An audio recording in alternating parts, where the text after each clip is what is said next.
Alrighty guys, hello and welcome back to the channel. We have another cast on the cards for you guys today.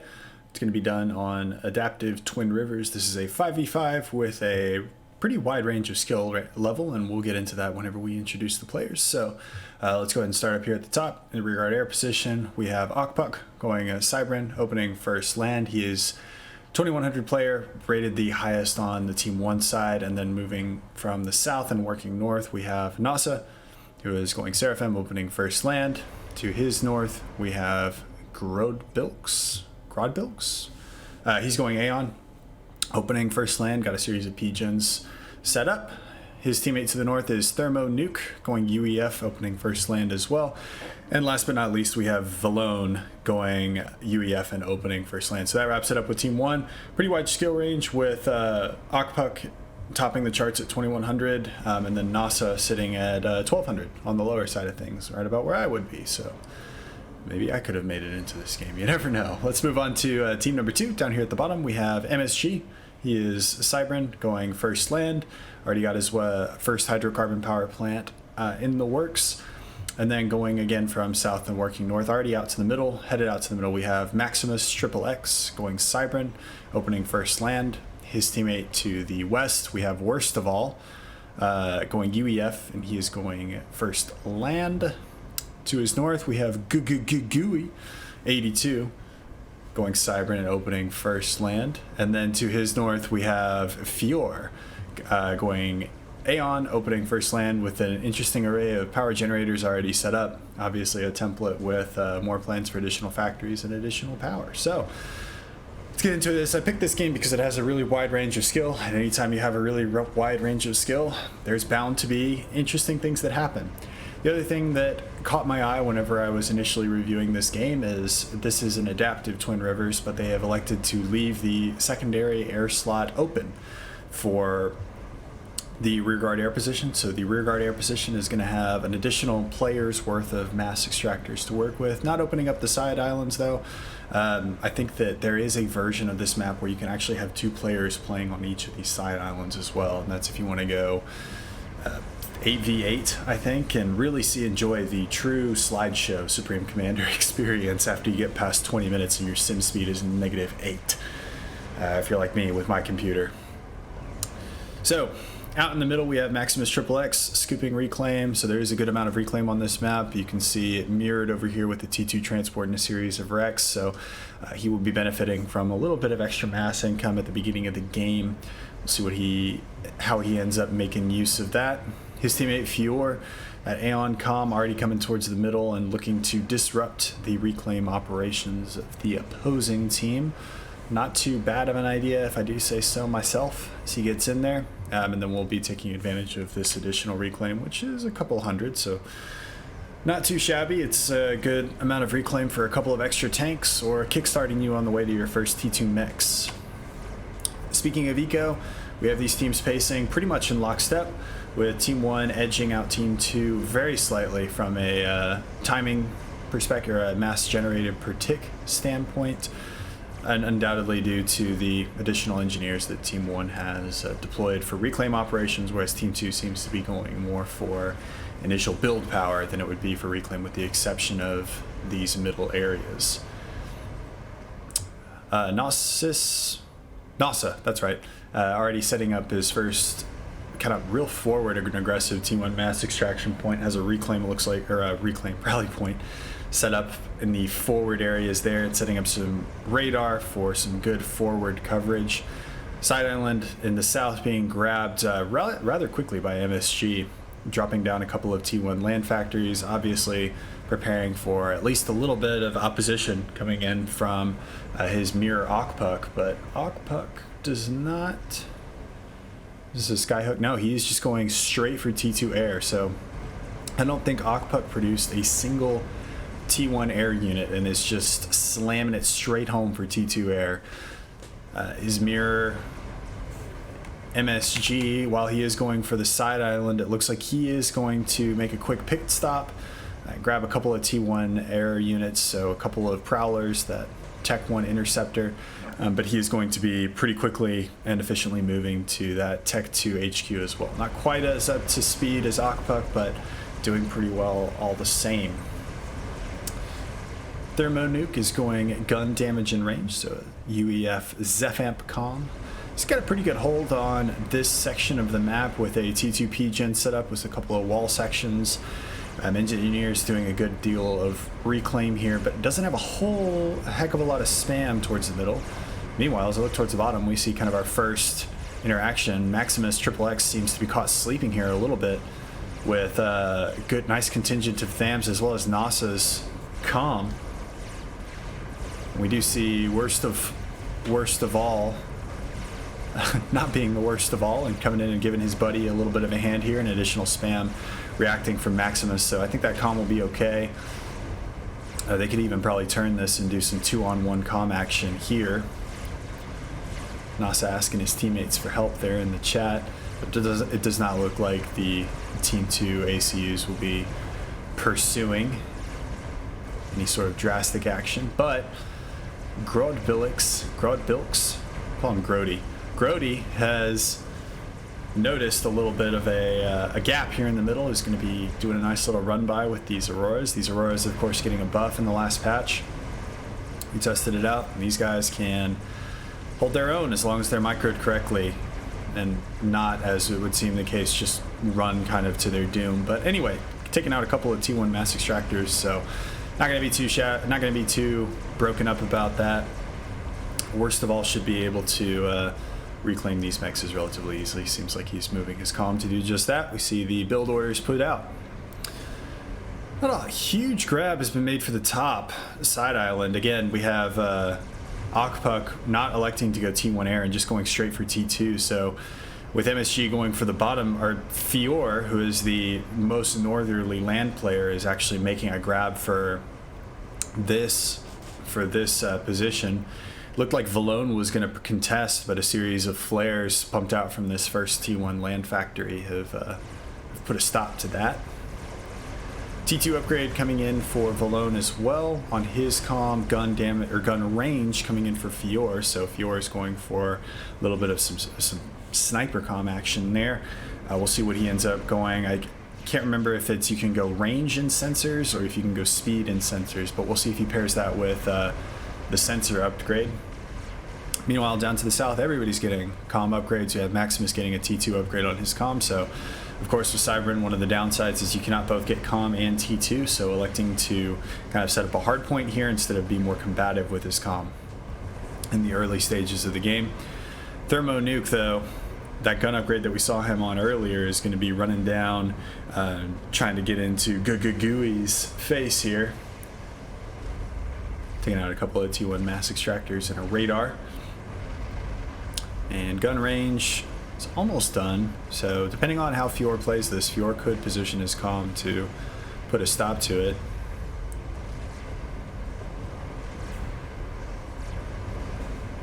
Gagui, though, not with a comm upgrade and not in a position to be able to move his comm to respond to this. So Thermonuke is going to be relatively unchallenged, and we can see Fior going for a gun speed upgrade now. So going for true Aeon combat comm, not going to be going for any sensor upgrade or sensor suite or T2 upgrade, just going to be going straight for that gun upgrade. On these side islands as well, we have a couple of engineers, one on a reclaim mission, another grabbing these mexes. But by and large, everybody's kind of sitting back and getting their upgrades at this point. Thermonuke's comm has been pinged. We're getting a gun range upgrade now for Grody. So we'll see if Grody goes for gun speed and range as well, or if he stops at just the range upgrade. Taking a quick check-in on our eco. These guys are, again, still in really lockstep with each other. Team 2, it looks like, have just a very slight lead on Team 1 as that mass is ticking up just ever so slightly faster. Thermonuke still deciding to be a little bit of a pest here in the middle to Gagui, who incidentally is up to T2, it would appear. He's got a T2 engineer up at the front. Let's check in with our air players, see if we've got T3 upgrades. So MSG is up to T3, cranking out some T3 engineers, and still going Prowlers, so still making sure that he has a presence in the T1 air side of things. Meanwhile, his mirror, Okpuk, has already got T3, a healthy contingent of T3 engineers, and is starting on his first ion reactor, a T3 power generator. Up to, I believe all of his mixes are T2, except for a couple of them. So it would look to me like Okpuk is a little bit ahead of MSG right now. MSG just now getting started on his T3 power generator. Still cranking T3 engineers. Maximus moving his comm a little bit further forward, and really just everybody is looking to kind of establish their perimeter lines, defenses, and things are going to be, I think, quiet for a little bit. But these guys are, I mean, this is like a pressure cooker, right? You know, these guys are just ramping up. We're seeing T2 upgrades coming in across the board. Air players are at T3, so something's going to give here any second now. And Thermonuke might just be the catalyst here, asking for a scout on the islands, but he's got some pillars back here to back him up. So 3 pillars in a comm with a Zeph amp, he should be feeling pretty confident there, assuming he does have pretty good scouting information. Let's see what that actually looks like. So Thermonuke does know what's going on here. He does know that Fior's comm is there. He knows that Gugui's comm is there as well. We do have an Aloha set up here for Valone. So Valone looking to snipe T2 mixes. This has got to be one of the most annoying things to deal with as a player. Like, let me tell you, I'm not saying that it's broken, but it's really annoying to deal with, especially if you are like me and you don't realize that it's happening to you until it's too late. And this is pretty, whoa, this is interesting. Valone has just pulled his comm out here. And it's just like, all right, you know what? I'm going to drop a plasma cannon down here, and there is nothing, or next to nothing, that you can do to stop me. Fior is trying to issue reclaim orders with his engineers, and, well, he's got another T1 plasma cannon here. I mean, these guys are, you know, okay, never mind. It's gonna get dealt with, but even captures one of Fior's land factories. I'm just trying to keep an eye on the middle while we're looking at kind of this rather entertaining spectacle up here from Valone, still spamming down T1 PDs, and it looks like he's going to be able to take over this side island because he does have a factory up there that is going to be cranking out tanks. He's got a good number of T1 PDs. But Thermonuke, this seems to be a little bit more of a pressing thing to be covering, dodging the fervor fire from these T1 Aeon mobile artilleries, as well as some flapjack or viper fire, sorry, Gugui being a Cybran, not UEF. Help coming in from Valone up top, but that Aeon sniper comm will be able to deal with any tomfoolery that comes in from those units. What we do need to be thinking about, though, is the kind of coalition that is happening here on this side of things. We've got worst of all, Fior and Gugui here bearing down on Thermonuke. Thermonuke does have that gun upgrade, but it looks like Fior is committing here with his sniper comm, and Thermonuke having a veterancy advantage, but no appreciable gun advantage outside of that, and Fior can just walk with him at this point. Valone would do well to bring these units in to assist his buddy here, which is what he ends up doing. Similarly, Gugui and worst of all are coming in and assisting Fior. Fior seemingly out of units. But this is going to be tight, because I think that there's more here for Team 1 than there is Team 2 from a spam perspective. But Fior not microing. Fior needs to be moving this commander, otherwise he's going to be tanking Lobo fire from these units back here. And wow, this is getting really close now, with Fior dropping into the red, going down to 250, and he's going to be our first ejection. Grody actually being the one picking up the kill, going for the sniper comm on that side of things. And Fior in the chat, none too happy about what is going on, about the outcome of that. And it looks like he was paying attention to what was going on here from Valone and the side island. So only so much that you can do with one set of APM. And if you're dealing with Valone encroaching up here on your side island, as well as Thermonuke and Grody, as well as others in the middle, can be a lot to deal with. We do have attack missile inbound though, sniping some vulnerable mexes for thermo nuke. I wonder where that battery is. We got buzzkill there. Not quite sure where that attack battery is for out here. Oh, that's buzzkill as well. Never mind. Oh well, doesn't matter. It's doing work. That's what's important for Team 2, who down a player need a little bit of help here.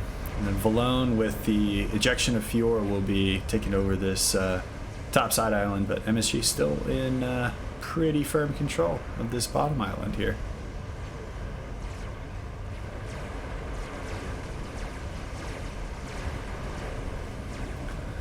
My apologies if there is any coughing. There is a good deal of allergies that are going on in Texas right now, so I'm trying to mute my mic so that you guys don't hear me burst out coughing, but I apologize if there's a time that I can't get to the mic control fast enough. Going back to the game, we have Maximus XXX setting up this nice little fire base down here with a Cerberus, a couple Cerberus turrets, a Zapper, T2 shield, so really looking to lock down that southernmost flank for Team 2. Let's look at ASF numbers here. We've got Okpuk with 2 T3 air factories and a third planned, now under construction.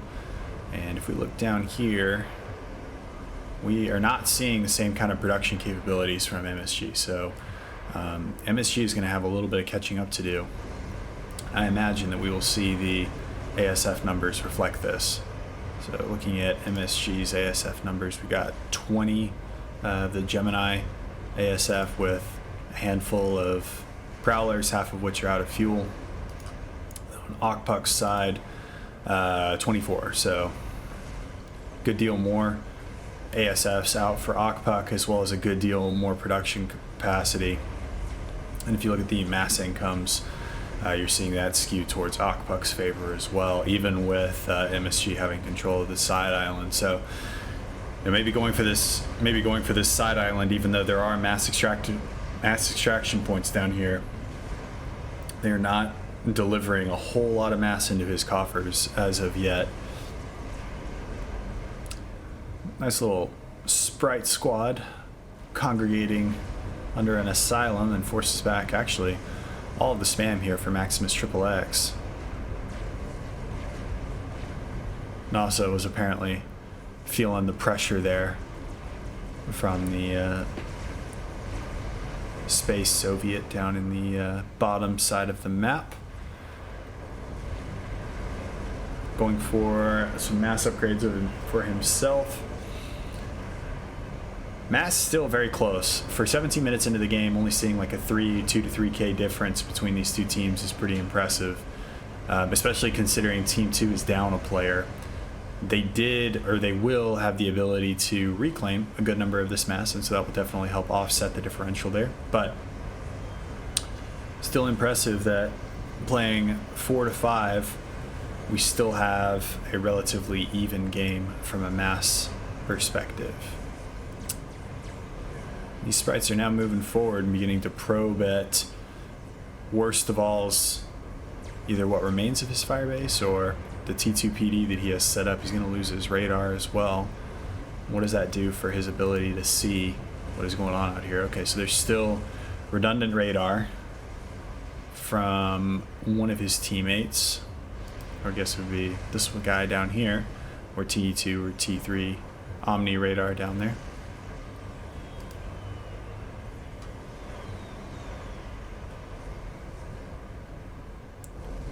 Going to be losing a couple of TMDs here, so still gearing up. It looks like both of these teams are electing to really focus on late game strategies here as we get into the 18-minute mark. There was not a huge clash really at T2. We saw some good T1 clashes, and really with the exception of Fior getting booted, it's been relatively quiet from both teams. Both teams just really spinning up their engines and headed for the late game. A little drop coming in here from Thermonuke. It's going to be immediately picked up and taken down. And these guys are, between Valone and Gagui, are just going to be exchanging tactical missile barrages here in the middle, with one of these units having tactical missile deflection at his disposal. Could probably be a good idea, though, for Gagui to at least get some T2 units, maybe move this kind of T1 congregation up here and put some pressure on Thermonuke's base. I think that with the real strength in the Vipers is their ability to deal with tactical missile defense, and we're only seeing no buzzkills here. So that could be a great, or I'm sorry, one heavily damaged buzzkill, but one buzzkill is not going to be able to keep up with two Vipers, and that could be a great opportunity for Team 2 to put some pressure back into the game. But we're just seeing this real methodical encroachment, though, coming in from Grody with his sniper bots, taking pot shots at these units down here at the bottom. Surprised that those sniper bots weren't able to do any more damage to this side of the house. And the pressure is rising. I would say, looking at just eyeballing it right now, if we do another ASF count. Okpuk up to 67 ASFs with his mirror at 28. So, wow. Huge difference there from ASF numbers. We do have a monkey here, so this could be the catalyst that we were looking for, with Maximus XXX getting assistance from Worst of All in finishing out this monkey bot. So 20-minute monkey, not too shabby of a timing either. So then that's our first experimental of the game. Let's see what he ends up doing with it. He's gone for a lot of eco, up to multiple T3 mass extractors, and then Worst of All is immediately gifted that monkey. We're starting to see ASF encroachment here, so I think Okpuk is just looking to do a crush on the air side of things, not looking to chance it, and is just going to catch almost all of MSG's ASF's napping here, and that is going to be an easy cleanup.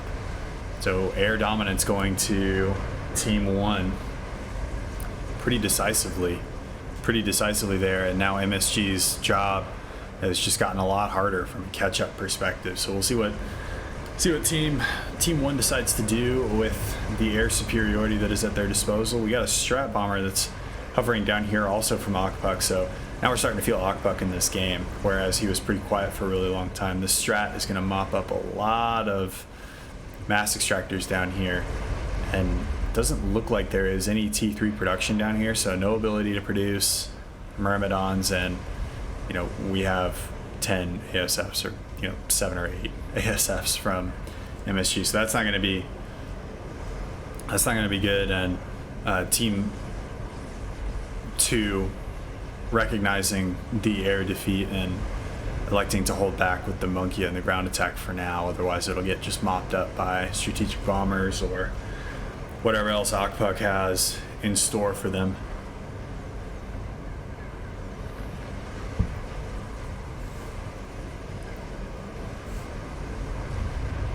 It would really be good, though, to get a couple of flayers up here, a couple of Myrmidons over here to keep these scouting rates from getting into the background, at least give MSG a little bit of help on that side of things.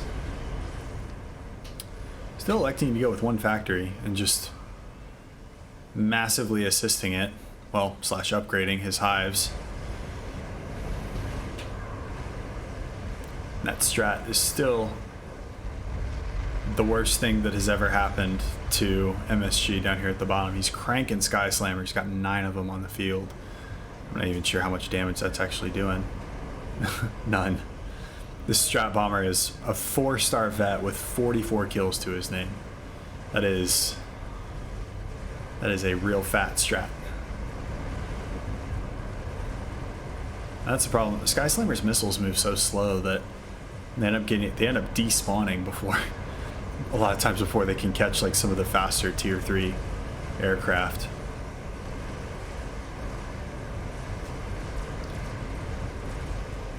And this Zapper is the furthest north. How did this little battery do from Valone? So this little battery is up to 9 kills, 3 missiles in the tank. Looks like this mass extractor was a casualty as well as potentially a couple of others. If you're recommending AA on this side, probably for this fat strat that we saw earlier, feasting on mass extractors coming back over the top. Up to T3 land though from Gugui. The series of bricks on the field, upgrading mass extractors to T3. Looks like he's got a T3 mix right here, which is always good to see. So huge amounts of eco coming in from both of these teams. Fat Boy under construction for thermo nuke. And here is where the monkey starts moving. So it begins engaging these T3 assault bots. On the bottom, shields rushing to keep up. Support units also trying to keep up and not doing a fantastic job of it.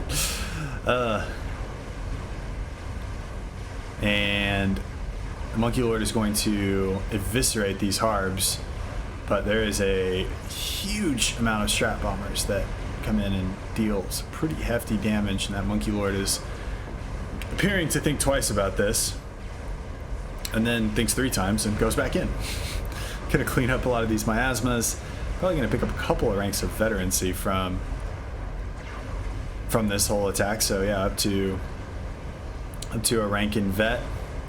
We do have a GC under construction though for Grody, so that GC is, unless this Monkey Lord can do some pretty significant damage here in the near future, this GC is going to be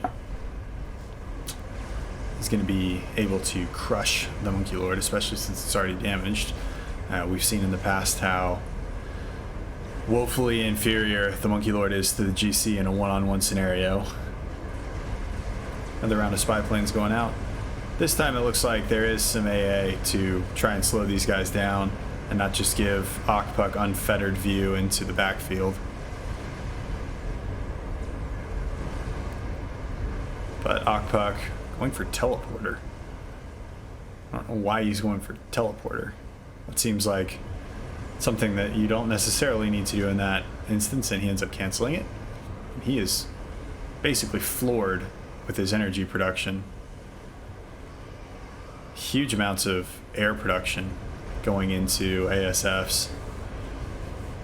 Yeah, floating off of his allies' excess energy generation, even at 18 or 22, even at, well, whatever his base energy generation is. Got a lot of them.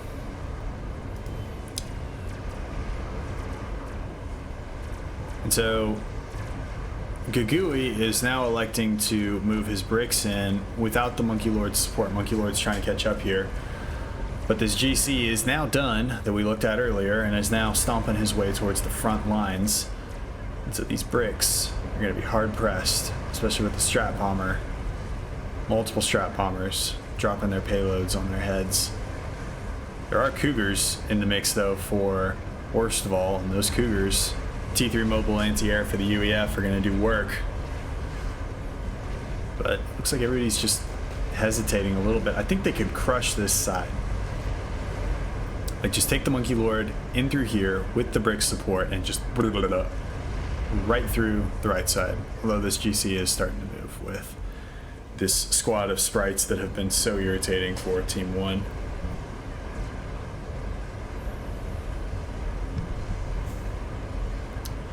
And GC is now on the move.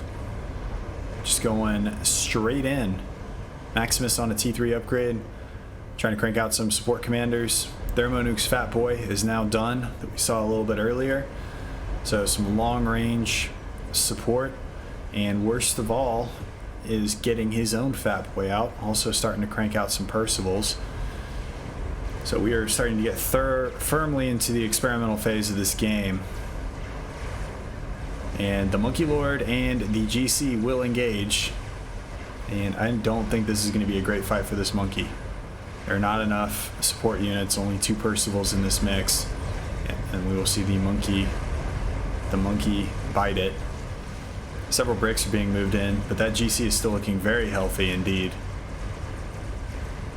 Bringing down Percival's as well as mongoose and other assault bots, vacuuming them up into its gravity claws as he stomps his way, mashes down a couple of pillars along the way. And then the remaining army, for worst of all, just sits in the GC's blind spot and just beats him in the back. I mean, it's bad form to stab a man in the back, but I guess when the man is 100 feet tall and capable of eviscerating you if you if you try and face him one-on-one, then maybe you can make a little bit of an exception. All in all, really, not really doing a whole lot of damage to this GC. GC is going to end up walking straight into the base. Support commander here trying to set up some Cerberus point defense, a series of bricks, also trying to take this down. A Ravager has been rushed from worst of all. And up at the top, we do have this Fat Boy beginning, but I think that this is what we need to be focusing on. Unit's still trying to stab this boy in the back, and he's got his claws into Maximus's comm, and that is going to be it for Maximus, Triple X, on the southern flank. Brought down at 29 minutes into this game, so the rest of NASA's forces will be moving in on Maximus's base. Gugui trying to respond with his bricks to stem this flow, and he should be able to, but that's another player down for Team 2 as this Fat Boy ends up moving in on the northern side of this little dividing line. Thermonuke also dropping a series of Lobos here in the middle with some Percivals. And these Ravagers with their range are able to do some pretty good damage. This Fat Boy is done now, and this Fat Boy will be able to mop up a lot of these units, assuming it is able to stay at relative range. Second Fat Boy underway for Thermonuke as well. And Gugui has finished a Megalith. So we do have some pretty good experimental pressure coming in from Team 1 or Team 2, sorry, to get back into this fight a little bit and not go quietly into the good night. And it will rage against the dying of the light. I don't actually know what that's from. I just saw it in Back to School with Rodney Dangerfield. Great movie. You guys are looking for a good movie to watch during quarantine, that's a good one. These bricks are moving in the middle, supported by this Fat Boy, and NASA's just kind of leaving his troops there, and they're just getting pounded to pieces by that Fat Boy.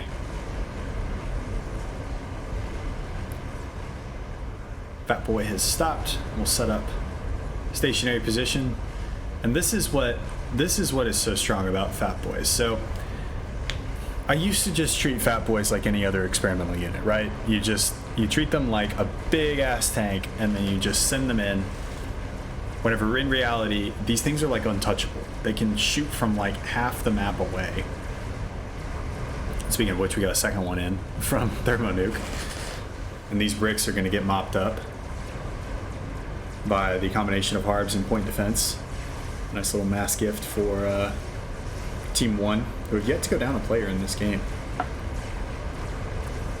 Gugui moving T1 spam in against the Fat Boy. This is one nice thing about the Fat Boy as far as close range defense. It does have a chain gun or a rail gun, whatever this thing is on the side, that does do pretty good damage. It looks like we're about to see another air engagement from Akpuk, taking down a bunch of these whalers as they're kind of sitting on the ground. And we have ASFs lying in wait from MSG. So here we go. Akpuk and MSG going in. These guys trying to get in behind. Oh, and MSG gets a good turn there. It takes out a bunch of them. An even better turn on that one. Man. So even with superior numbers, I believe Akpuck had superior numbers. He did have some stragglers without fuel. But even with superior numbers, man, this is why I don't like playing air position, man. It's even if you have superior numbers, you're not guaranteed the win if the other player micros better than you. I'm terrible at micro, so I hate it. But the Megalith and the Fat Boy have joined forces on this side of things and are going to be pushing in, trying to use this little ridge in the middle for cover. But this Megalith is just a little bit too far forward. Looks like Kagui has realized that and is moving him back. This Fat Boy, though, is doing some pretty good damage. I think that this Fat Boy could get in and dislodge this position. This position been largely untouched from NASA, and I think that they would do pretty well to take out these units, dislodge the position, and then be able to ultimately evict that player from the game who incidentally has an Ithota queued up.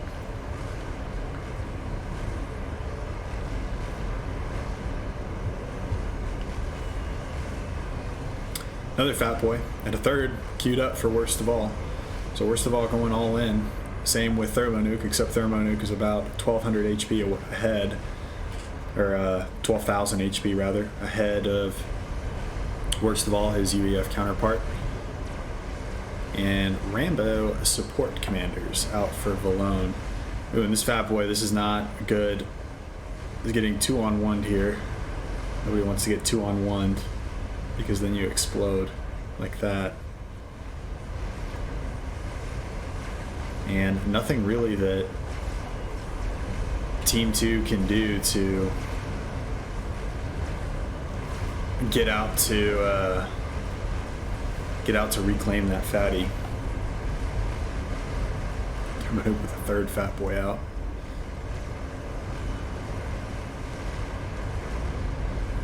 First Fat Boy engaging. This Megalith is heavily damaged here.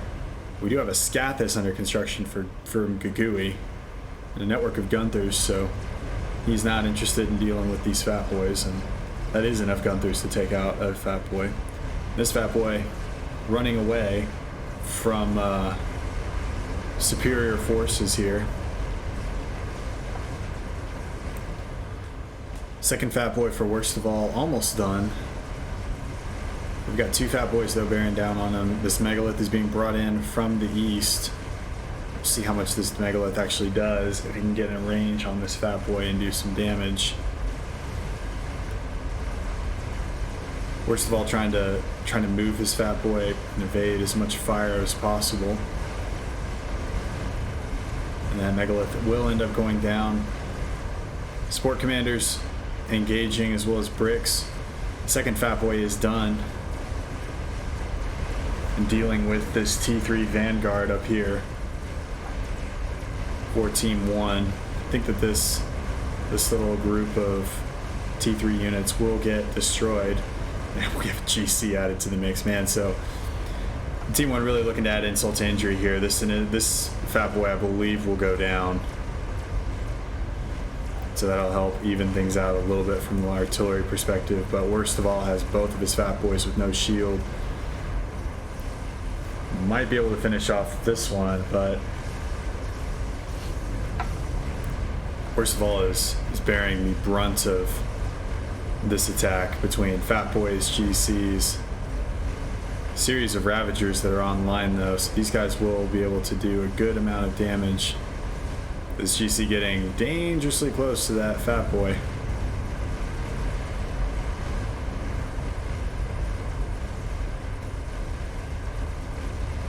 And we'll see if they're able to drop this GC before it locks in on the Fat Boy. Nope, not going to be able to. That Fat Boy is going to take out a series of Worst of All's own infrastructure. And wow, Kagui is taken out by Valone up top. And this GC will end up mopping up some support commanders. I don't think these T1 bombers are going to be enough to deal with it. These Ravagers doing work though, and that GC will end up going down, so Team 1, or Team 2, not going quietly into this good night. MSG out here with his ACU building up a network of Cerberuses. And worst of all, decides to control K in the middle of his base. Can't really blame him. These Rambo presets are now bearing down on MSG, who's deciding to take this like a man.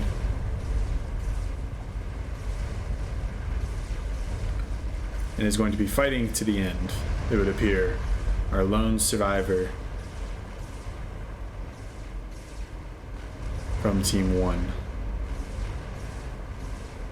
As he runs away, these Rambo ACUs can definitely not mop him up.